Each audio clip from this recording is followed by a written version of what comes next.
I really obeyed the instructions about making like 4 slides. So I don't have nearly the visual splendor of everything we've just seen, so my apologies. But I'm Scotty Parrish. I'm in the English department and also in the program in the environment. And very basically, I'd say, unlike everyone who's just spoken, the tense that I'm most comfortable in is the past tense. I'm not very comfortable with the present and completely incapable of thinking about the future. So my hope is that I can make my interest in history, historical materials, historical archives useful to undergraduates and to fellow scholars. And I'm working on that. I'm trying to engage with the present and the future, but it's a struggle. Basically what I've been working on since coming to Michigan in 1998 through two books is to think about, I was trained as an early Americanist, and so as I was getting ready to come up with a dissertation topic, which became a book topic, and I read all of the writing in English about the Western Hemisphere in the 16th and 17th and 18th century, what came up so often was the natural world, was the environment, because the European colonialists were very interested in natural resources and climate and land formation and native peoples and people of African descent who they often put under the category of nature. And so much of the writing, the majority of the writing really was about environments, and that's what drew me initially to this topic. And so for my dissertation, I wrote about this cache of letters that was sent from British people who were traveling in the Western Hemisphere back to the Royal Society of London about American environments. So that might have been about birds or fish or, again, weather or climate, how to do things with American environments. And so I became very interested in how knowledge about American nature was made in transatlantic circuits.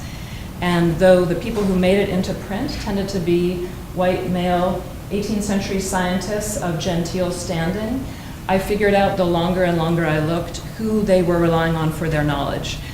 This might have been female English midwives, this might have been native people who were telling them about bird migration patterns or were drawing maps on the ground to orient them. It might have been enslaved men and women, or particularly men, who were diving, for example, in South Carolina for aquatic specimens, or reporting on roots that had healing properties that would move from a native person to an enslaved African to a colonist across the Atlantic in the form of a specimen or a piece of information to the Royal Society of London. So I was really interested. It was a history science project more, but I was very interested in these networks and how people who were new to America, whether it was African or European people, saw the climate changing their natures, their internal natures, their humoral systems, their bodies, and their mentalities, frankly. And so, and even native peoples for whom their whole world was changing, how did their spiritual and bodily systems change as the environment was changing around them, between 1500 when the Spanish first came and 1800, which was kind of what I was particularly interested in. So that was the book. This was the book that came out of that project. And I was interested in, as ideas about what nature meant in the 17th and 18th century were evolving, at the same time ideas of what race means, and we know that much of that, almost all of it is a fiction, but that they were being constructed simultaneously.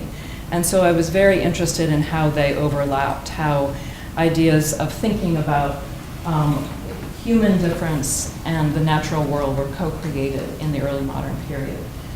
All right, and so then it was 2005, and I was teaching a book called Their Eyes Were Watching God by Zora Neale Hurston. For those of you who've read it, Hurricane Katrina and the New Orleans levee disaster had just happened.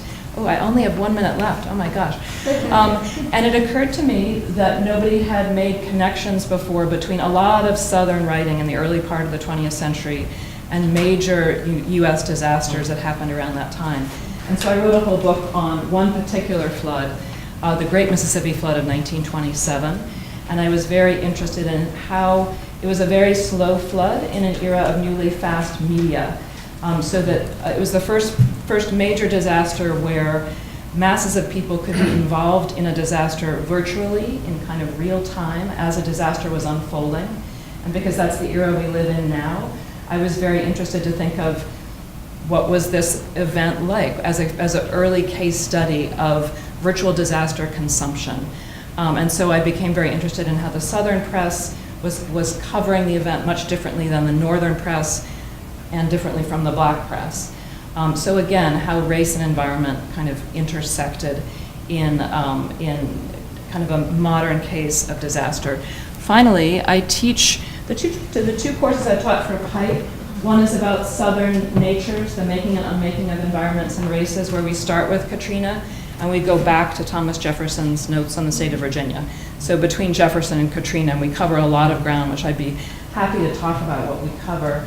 And then the other one is not just, American Environments, History, Thinking, Representations, where we begin with Columbus's letters to his sovereigns to think about tropes and expectations that were brought to the Western Hemisphere, biblical and otherwise, and really tracking that through American letters, essentially through the big people like Thoreau and Muir and Rachel Carson and so on. So that is me.